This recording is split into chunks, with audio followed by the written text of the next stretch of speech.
boule, je sentais une petite boule très dure sur le côté. Et ma gynéco aussi, donc je suis allée faire une mammographie. J'avais pas 50 ans, donc la mammographie ne rentre pas dans le cadre du dépistage, puisque c'est à partir de 50 ans. Et suite à la mammographie, plus l'échographie, effectivement, qui a confirmé la présence de 2 nodules. Et il a fallu faire en urgence une biopsie. Et je suis allée faire une biopsie le 31 décembre 2012. Le soir même, c'était le réveillon. Et grâce à ma gynéco qui m'a trouvé un rendez-vous très très rapide. La biopsie c'était un exercice assez douloureux pour moi. C'est pas le cas de toutes les femmes, mais pour moi c'était très douloureux. Très rapidement à la biopsie, il y avait les corps médical m'a annoncé que c'était certainement cancéreux. Il fallait que je m'attende à une mauvaise nouvelle. Donc quelque part dans mon cerveau, j'avais enregistré l'information. J'attendais les résultats officiels qui sont intervenus très vite. Au bout de 4 jours, j'ai eu les résultats qui a confirmé effectivement que c'était un cancer du sein. Je ne vais pas dire que j'étais anéantie puisque j'avais eu le temps un petit peu de me préparer. Puis quelque part, quand on écoute son corps, on sait ce qui va se passer.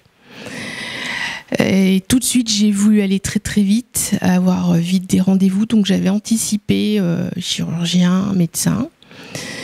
Et je voulais être opérée tout de suite. Dès que j'ai vu la semaine suivante le chirurgien, il m'a demandé quand est-ce que je voulais être opérée. Je lui ai dit hier. Il me dit c'est pas possible, on doit faire quand même pas mal d'examens avant. Je voulais me faire enlever le sein parce que pour moi c'était un risque et ce sein qui m'avait trahi, qui était malade, qui était infecté, pour moi il fallait l'enlever. Et heureusement ce chirurgien, je le remercierai, m'a dit non, dans votre cas on ne l'enlève pas, je vais vous faire ça très très bien, votre sein ne sera pas abîmé. Vous allez pouvoir le conserver. Je vais faire mon maximum pour que tout reste joli. Ne vous inquiétez pas, ça ne sera pas douloureux. Donc j'ai été opérée effectivement très vite après ces examens. Effectivement, il a tenu parole. Tout s'est très bien passé. Vous rentrez le soir et vous ressortez. Moi, je suis ressortie 24 heures après. C'était pas du tout douloureux parce qu'un cancer, ça fait pas mal, un cancer du sein. Contrairement aux idées reçues, on a pas mal. J'ai très vite reconduit, j'ai repris très vite ma vie. J'ai attendu les résultats des analyses de la tumeur. Au bout de 10 jours, là, ça a été... j'espérais ne pas avoir de chimio.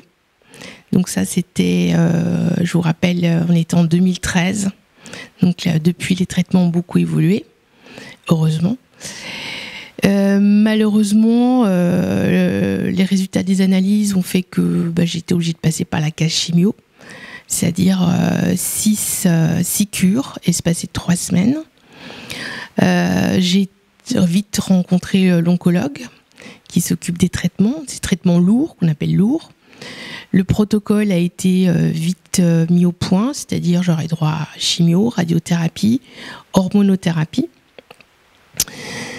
La chimio a commencé en février, très vite. J'attendais les effets secondaires, donc vous avez une liste d'effets secondaires possibles. Alors, j'ai eu évidemment la perte des cheveux, de tout le système pileux.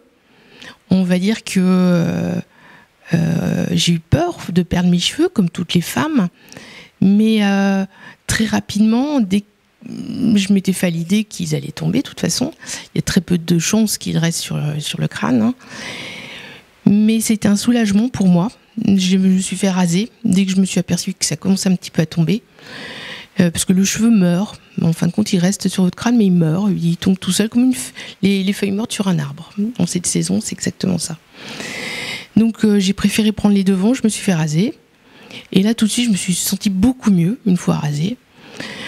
J'avais prévu une perruque, j'avais déjà pris les devants.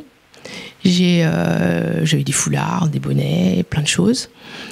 C'est pas le plus grave de perdre ses cheveux. On vit très bien sans. Même si on perd pas sa féminité, loin de là. J'ai rencontré par l'intermédiaire de l'association toujours femme, des esthéticiennes qui m'ont appris à me maquiller. Parce que quand vous perdez vos cheveux, vous perdez votre système pileux, c'est-à-dire les cils, les sourcils, les poils dans le nez. Et vous n'avez plus de filtre pour filtrer les poussières, par exemple, quand vous respirez. Les yeux pleurent beaucoup parce que vous n'avez plus la fonction des cils qui normalement vous empêche aussi de pleurer. Mais j'ai pris du temps pour moi, pour me maquiller, pour me faire les ongles. Alors les ongles, il faut les protéger parce que sinon ils risquent de tomber. Les produits font tomber les ongles des mains et des pieds. Donc il faut les vernir avec un vernis foncé qui ne voit pas la lumière. J'ai eu beaucoup de nausées, mais je n'ai jamais vomi, puisque maintenant on a des traitements pour pallier à ça. Des maux de tête, des douleurs articulaires intenses, évidemment une perte du goût, un odorat hyper développé, ce qui n'est pas forcément bien quand vous essayez de vous promener et que vous croisez des personnes ou des odeurs qui vous lèvent le cœur. Donc ça a persisté trop longtemps. La perte du goût, que je vous disais, donc vous ne sentez pas du tout ce que vous mangez, vous avez perdu l'appétit. J'ai perdu entre autres 10 kilos. J'ai eu 6 séances et c'est passé 3 semaines. Les séances se font à l'hôpital ou à la clinique, ce sont des injections. Auparavant, on m'avait posé une voie, on appelle ça un boîtier central sous la peau. Ça permet justement d'éviter de vous abîmer les veines. Le produit passe par là.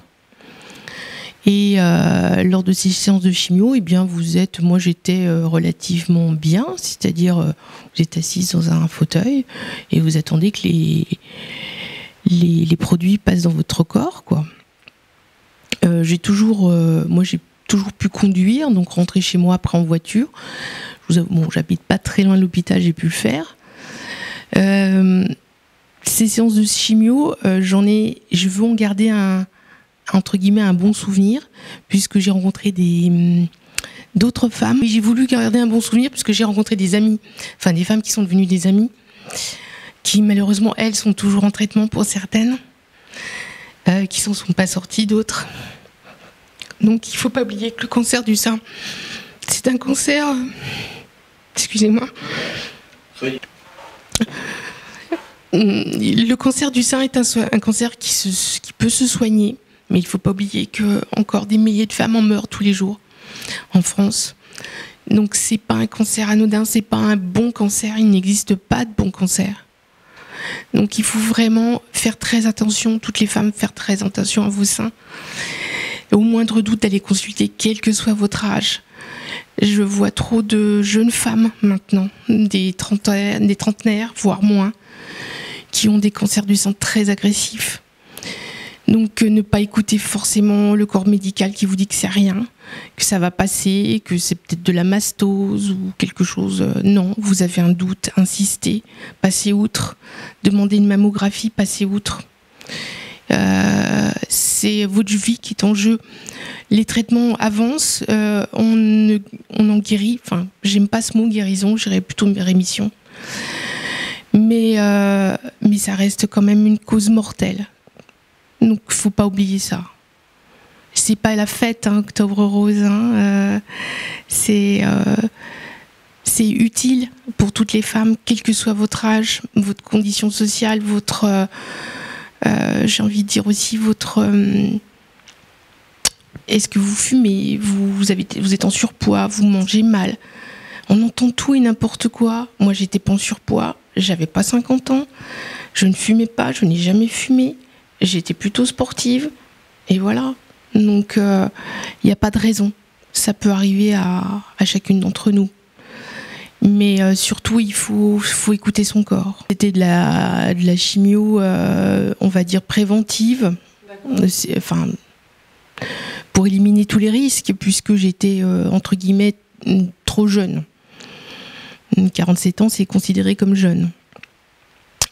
Ensuite est intervenue une autre opération, puisque j'avais un ganglion d'atteint, il a fallu enlever la chaîne ganglionnaire.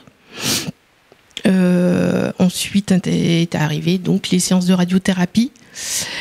Donc là, ça commençait à aller mieux pour moi. J'avais demandé en plus 1 mois de répit pour me remettre un petit peu de tout ça. Les cheveux avaient repoussé, le système pileux, je me sentais un peu mieux. L'été était là aussi, j'avais envie de... Parce que j'étais dedans quand même depuis le mois de décembre. Hein. Et la radiothérapie est arrivée. La radiothérapie s'est bien passée. Donc vous allez tous les jours dans le centre, vous faites, ça dure 10 minutes, un quart d'heure. Alors la contrainte, oui, c'est que c'est quotidien, c'est une séance quotidienne, mais en même temps, vous ne sentez rien. Moi, je n'ai rien senti, c'est comme si vous passiez une radio. C'est un petit peu impressionnant au début, les appareils, tout ça. Mais après, on s'y fait, mais on attend son tour, on voit qu'on est très nombreuses, on rencontre des têtes connues. Et puis, après est arrivée donc la fin des traitements lourds et la prise de l'hormonothérapie. L'hormonothérapie, donc, est un cachet à prendre à l'époque pour 5 ans. Maintenant, j'en suis à plus de 6 ans et je suis toujours sous hormonothérapie, puisque les protocoles ont changé et on s'oriente maintenant sur 10 ans d'hormonothérapie. Donc là aussi, je croyais que ça allait être un petit peu la fête, dire c'est bon, il n'y a plus qu'un cachet à prendre par jour. Mais ce cachet est lourd de conséquences, hein, c'est tous les soirs. J'ai eu beaucoup de mal à m'habituer à ce traitement, puisque là, il est sur de la très longue durée. Je suis obligée de faire beaucoup d'efforts et de mettre en place beaucoup de choses pour le supporter. On cohabite tous les deux, mais c'est pour diminuer mon risque de récidive. Donc je le fais, c'est un choix. Dès que j'ai passé les 5 ans, j'ai eu le choix d'arrêter ou pas, mais les risques étaient trop élevés pour que j'arrête. Voilà, c'est pour ça que j'ai continué. Ce médicament est lourd d'effets secondaires. Hein. Moi, il m'occasionne beaucoup de douleurs articulaires et musculaires, des maux de tête. Vous avez aussi des bilans sanguins à faire, puisqu'ils peuvent vous donner beaucoup de cholestérol, de la tension. Et puis le risque majeur, c'est qu'il peut vous provoquer un cancer de l'endomètre. Donc j'ai déjà eu une fausse alerte. Un cancer de l'endomètre, donc c'est l'endomètre, c'est la paroi qui tapisse l'utérus et qui peut être atteinte par le cancer. Et ce médicament peut provoquer ça comme effet principal. Alors les génériques ont la même composant chimique, hein. Il y a juste les excipients qui vont changer, mais c'est la même chose. Donc les effets seront les mêmes. Hein. Alors moi j'ai un suivi tous les 6 mois, donc depuis plus de 6 ans. Hein. Et alors au début, vous êtes pris en charge, vous avez beaucoup de rendez-vous médicaux, l'agenda il est plein. Faut vraiment le tenir parce que vous avez énormément de rendez-vous avec divers médecins et spécialistes. Et je me suis sentie vite en confiance avec l'équipe qui me suivait. Et j'avais un numéro pour les appeler 24 heures sur 24, surtout quand j'étais en chimio. Donc ça, c'était extrêmement rassurant pour moi. J'avoue que ce numéro, je l'ai utilisé qu'une fois. Mais je me sentais en confiance et rassurée. Donc de les voir souvent, dès que j'avais un petit bobo, quelque chose une question, je pouvais directement avoir l'interlocuteur qui m'apporte la réponse rapidement. Et quand les traitements se sont terminés, eh bien, je me suis retrouvée vide, toute seule. Tout le monde était content pour moi, me disait ça y est, c'est fini, t'es contente, passe à autre chose. Mais moi, je me suis trouvée comme une abandonnée. Et j'avais très peur. Dès que j'avais mal à la tête, j'avais un cancer du cerveau, j'avais mal aux genoux, c'était un cancer des os. Enfin, j'avais peur de tout. Je devenais complètement cancérophobe. Et je faisais des crises d'angoisse qui me correspondaient pas du tout avant. Donc j'ai vu une psychologue et puis surtout j'ai fait de l'hypnose qui a pu régler ce problème parce que ça empoisonnait ma vie et puis la vie de ma famille aussi puisque j'avais peur de tout. J'avais peur de traverser la rue quand il y avait du soleil parce que je voulais pas attraper un cancer de la peau. Ça devenait du grand n'importe quoi. Et moi, ça me rendait malheureuse, quoi. Je n'arrivais plus à gérer ça. Oui, enfin, mon mari a serré les dents et puis m'a aidé, évidemment. autant qu'il a pu. Mais il est arrivé une anecdote, c'est-à-dire que dès le début de ma chimio, avant la deuxième séance, il a eu un accident et il s'est cassé la cheville. Ce qui fait qu'il a été opéré le jour de ma deuxième chimio. Moi, j'étais en chimio et lui, il était dans une autre clinique à se faire opérer. Et on s'est retrouvés les deux, invalides, parce que moi, j'étais pas bien. Et puis lui, il n'a pas pu bouger pendant 2 mois et demi. Donc, il est resté à la maison. Mais je l'avais à charge. Il ne pouvait pas m'aider. Donc là, c'était une période un peu compliquée. J'avais encore un de mes fils qui était à la maison à l'époque, qui était en terminale, qui a pu nous aider, mais pour lui c'était un peu difficile de voir ses 2 parents cloués au lit pendant cette période. À l'annonce de la maladie, on se sent vraiment comme si on était seul au monde à avoir un cancer. Et dès que vous êtes avec d'autres personnes qui ne sont pas touchées par la maladie, je me sentais mais vraiment isolée. Je disais, mais ils ne comprennent pas. J'ai l'impression d'être sur une autre planète, avec des gens que je n'arrivais pas plus à communiquer avec eux. Et ce qui m'a énormément aidée, c'est de rencontrer d'autres femmes malades. Et là, je me suis rendu compte que ça ne m'arrivait pas qu'aux autres. Je le savais que ça n'arrivait pas qu'à moi. Mais de rencontrer des femmes qui vivaient la même chose que moi ou qui l'avaient vécu, là, ça a été une bouffée d'oxygène pour moi. J'ai eu vraiment, je me suis agrippée à elles quasiment. Elles m'ont beaucoup aidée, ne serait-ce que par leur présence, de parler de tout et de rien. Ça pouvait être, par exemple les aftes dans la bouche quand vous avez une chimio, vous n'arrivez plus à manger parce que vous avez des aftes épouvantables dans toute la bouche et le tube digestif. On s'est changé des petits trucs. Il y en a une un jour qui me dit mets du basilic dans le congélateur et tu suces les feuilles de basilic, ça va apaiser ta bouche. Voilà. C'est des petites choses c'était des choses qu'on ne peut pas dire au médecin, au corps médical, ni à sa famille. Donc c'était d'autres interlocuteurs, mais qui pour moi étaient essentiels. Ça m'a énormément aidée. Je lâche rien, oui, c'est toujours combative. Ouais. Je lâche rien. Pour moi, c'est ne rien lâcher. C'est-à-dire, je suis vigilante sur ma santé, sur mon corps. Je fais très attention. Ça, c'est resté. Mon mode de vie a pas mal changé. Ma façon de voir les choses aussi. Le cancer m'a énormément changé, comme beaucoup. Hein. Maintenant, j'essaie d'apporter mon aide à d'autres femmes, comme ces femmes qui m'ont aidée à l'époque. Il y a comme une transmission un petit peu. Et je me considère en rémission, mais jamais guérie. Ce que je dis, moi, je saurais que j'étais guérie le jour de ma mort. Je ne peux pas savoir, puisque je vois encore cette année, trop de rechutes, de récidives après 10 ans, 12 ans, 15 ans. Alors là, ça c'est quelque chose qui à peu près est dans la tête de toutes les femmes qui ont vécu ou qui vivent un cancer. Vous avez une soif de la vie, enfin vous avez envie de dévorer, de faire tout ce que vous avez envie de faire. Vous le faites maintenant. Il y a urgence. Vous avez l'impression qu'il y a une urgence et il n'y a plus de temps à perdre. Je fais ce que j'ai envie de faire maintenant. Si ça me plaît pas, si certaines personnes me plaisent pas, je ne les vois plus. Si des situations ne me vont pas, je m'en vais, je ne les fais pas. Je change, j'ai beaucoup changé. Donc mon entourage a eu un petit peu de mal à s'adapter, mais c'est le cas de beaucoup de femmes qui ont vécu ce genre d'épreuve. Il y a urgence pour nous, donc on fait ce qu'on a envie de faire. Il faut aller vite. Au niveau psychologique, au tout début, je pensais que c'était un accident de la vie, un peu. Et que ma vie allait reprendre comme avant, rien n'allait changer. Et je me suis complètement trompée. Et quand j'ai pu admettre ça, c'est-à-dire qu'il va falloir que je vive avec ça, ça a été beaucoup mieux. Donc je vis avec et je ne vis pas contre et je ne vis pas dans l'oubli ou dans le déni.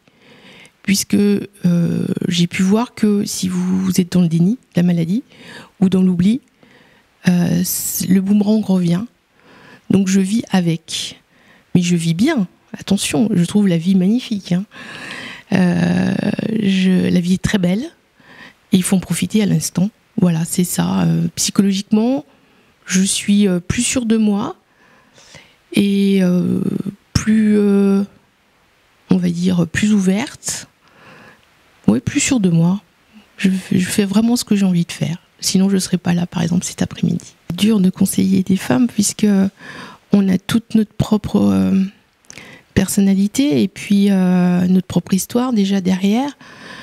Le conseil, c'est se faire aider, hein, se faire aider, ne pas hésiter, ne pas se croire plus forte qu'on est.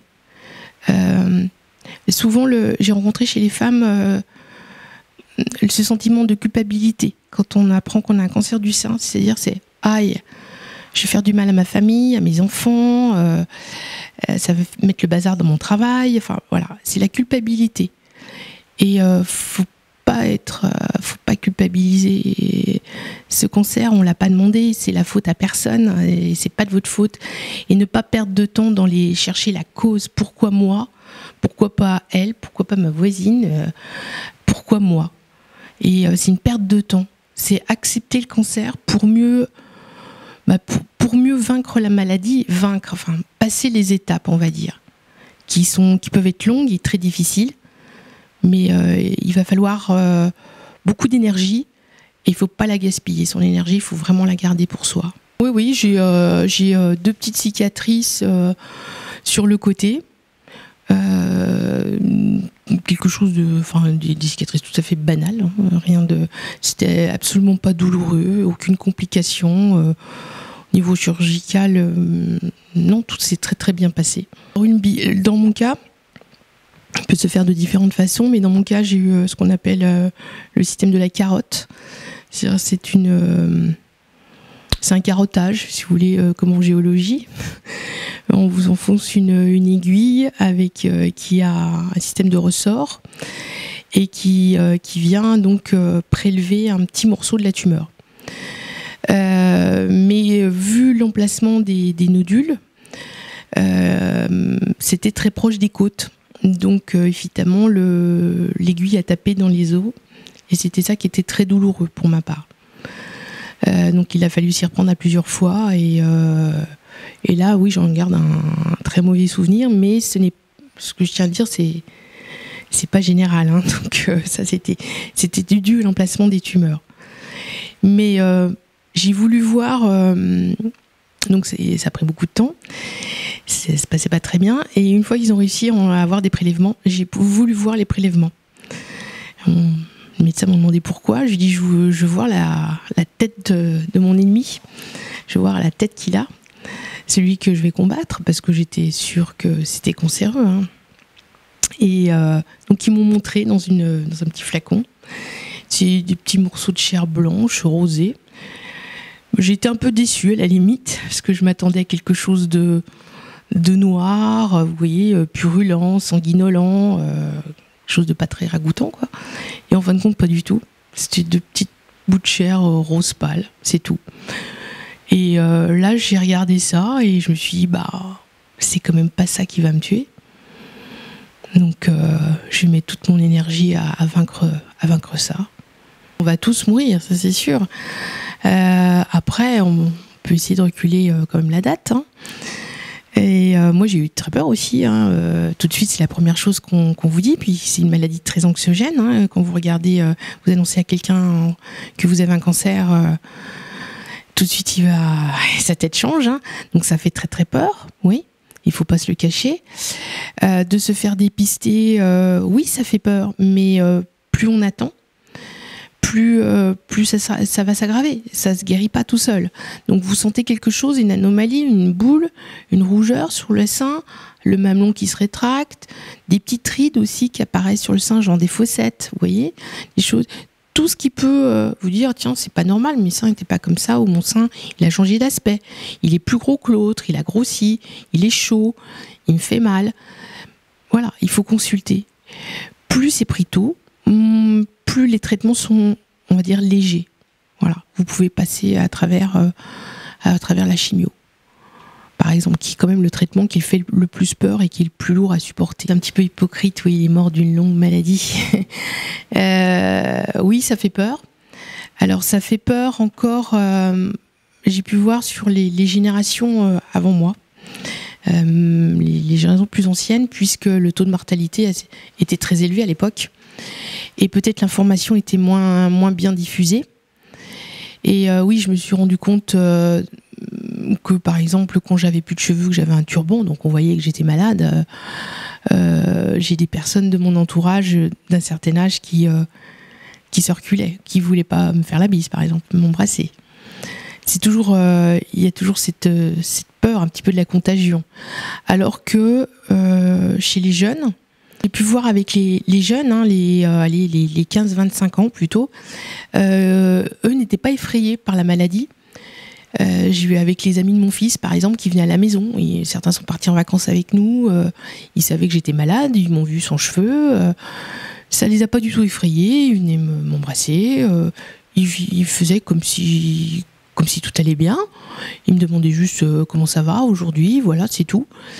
Mais eux, il n'y avait pas du tout de sentiment de peur, de crainte, parce que bien souvent, dans leur entourage, leur maman, leur tante, leur sœur ou leur amie avaient eu un cancer ou étaient en traitement. Donc et puis l'information aussi qui est beaucoup plus diffusée maintenant. Et les jeunes, il y a moins cette crainte vis-à-vis des malades. Hein, pas peur de la maladie, mais vis-à-vis des malades. Que l'ancienne génération, on va dire. Alors avec le recul, oui, quand on est une femme, toujours mieux d'avoir ses seins, les seins naturels. Mais j'étais prête à me séparer de mes seins, voire les deux, s'il avait fallu le faire. Maintenant, il y a des techniques de reconstruction qui font de très belles choses, de façon naturelle aussi. C'est un long parcours, ça c'est autre chose. Mais des femmes choisissent de se faire enlever les seins de façon préventive aussi, quand un sein était touché. Faut savoir que c'est un parcours un petit peu difficile parce que bien souvent les médecins ne veulent pas. Il faut vraiment insister, trouver un chirurgien qui accepte. Moi maintenant je pense que j'avais pris la bonne décision en suivant l'avis de mon chirurgien, ne pas me faire enlever le sein. Mais s'il fallait le faire, je l'aurais fait sans hésitation pour sauver ma peau, oui. Eh bien, à toutes les femmes, quel que soit votre âge, n'hésitez pas, dès que vous sentez quelque chose d'inhabituel sur vos seins, à les consulter. Et puis, si on vous dit que c'est rien et que le malaise persiste, persistez aussi, passez outre, allez faire une mammographie. Ça peut vous sauver la vie. J'ai pu bénéficier d'une tumérectomie, c'est-à-dire juste l'ablation de la tumeur. L'ablation d'un sein dans sa totalité n'est pas une fatalité, forcément, mais n'est pas non plus un gage de gravité. C'est-à-dire que c'est pas parce qu'on vous enlève pas le sein que votre cancer n'est pas grave. De nombreuses femmes autour de moi ont leur sein et ils sont toujours en chimio et avec des cancers métastasés. Donc des cancers qui se sont fixés sur d'autres organes. L'ablation d'un sein n'est pas forcément un gage de gravité. C'est pas parce qu'on vous enlève le sein que votre cancer est très grave. Et inversement, si vous le gardez, c'est pas forcément aussi. Après, c'est le choix, c'est une discussion à avoir avec le chirurgien. Et puis la femme, c'est elle qui décide, hein, en fin de compte, en dernier lieu. Hein, sur les conseils du chirurgien éventuellement.